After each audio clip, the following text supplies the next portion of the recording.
Each of us is familiar with the legendary cartoon characters Asterix and Obelix.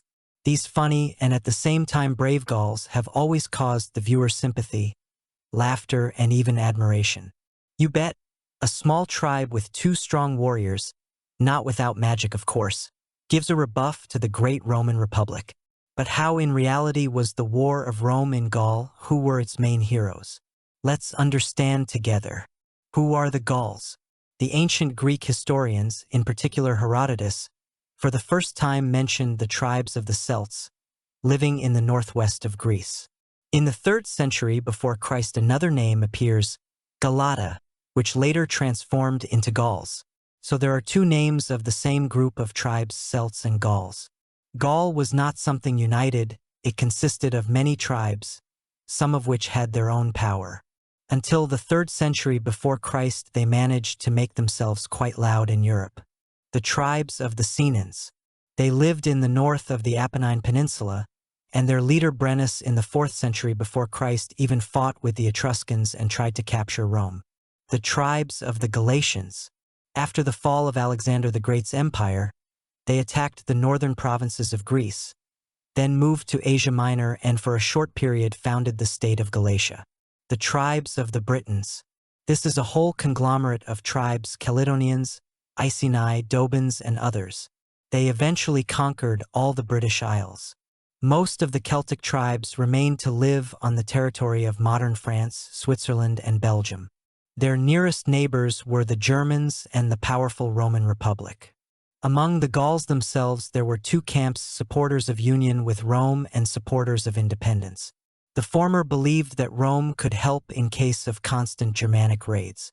The first Roman province outside the Apennines was Narbonne, Gaul, today's province. Thus contacts between the Gauls and the Romans became more frequent. Among the supporters of the union with Rome, the most active were the tribes of the Aedui. Conflicts and war. In the 60s, the migration of other Celtic tribes, the Helvetians, began. For a long time they lived on the territory of Switzerland, but because of the constant raids of the Germans decided to migrate to Middle Gaul. This did not please two parties, the Aedui, who feared that the Helvetians would soon take over the whole of Gaul, as well as Rome, which saw the Helvetians as potential opponents in the struggle for the Gallic possessions. Then, the young consul Gaius Julius Caesar was given control of Rome's two Gallic provinces, Narbonne and Cisalpine Gaul. It was clear that it was up to him to solve the Gallic question. Later, some historians believed that Caesar deliberately took control of these regions to gain military glory. But in those years, Rome's knowledge of the Gauls was sparse, the plans vague, and Caesar himself had no military experience. It was more of an improvisation on the spot with very successful results. In the 58th year before Christ, the Helvets asked Rome for permission to pass along a convenient route, the bank of the Rhone River. Helvetes had to go on a difficult rocky route, but then they attacked one of the fortifications of Rome and crossed to the foreign bank of the river. Caesar ordered preparations for a punitive campaign. Perhaps it was a conscious provocation, but today we can only guess about it. After all, the main written source about the war between the Gauls and the Romans is the Notes on the Gallic War, written by Caesar. After Caesar defeated the Helvetians, additional armies had to be sent to the region, as the Germanic attacks began, led by the leader Ariovistus. The war with the Germans was to Caesar's advantage. On the one hand, he was able to strengthen his military presence in the region for further military campaigns.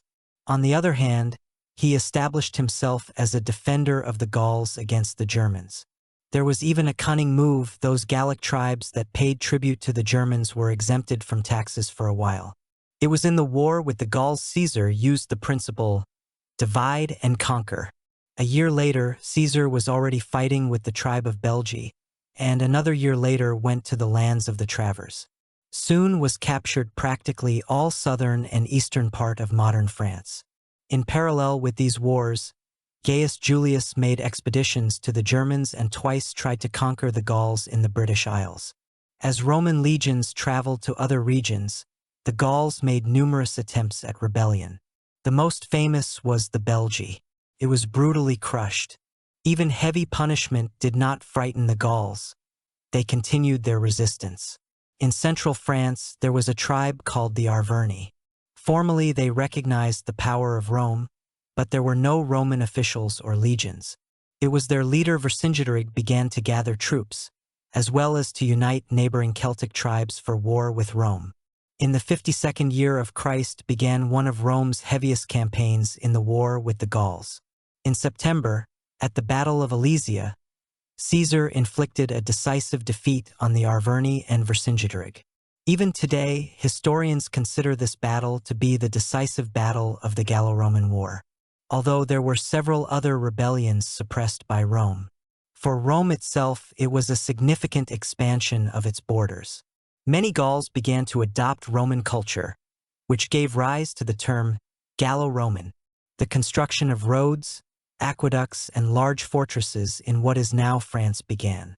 For Caesar himself, the war with the Gauls was the beginning of his struggle for power. Enjoying great popularity in Rome, he started a war with Pompey and soon became the first consul of Rome.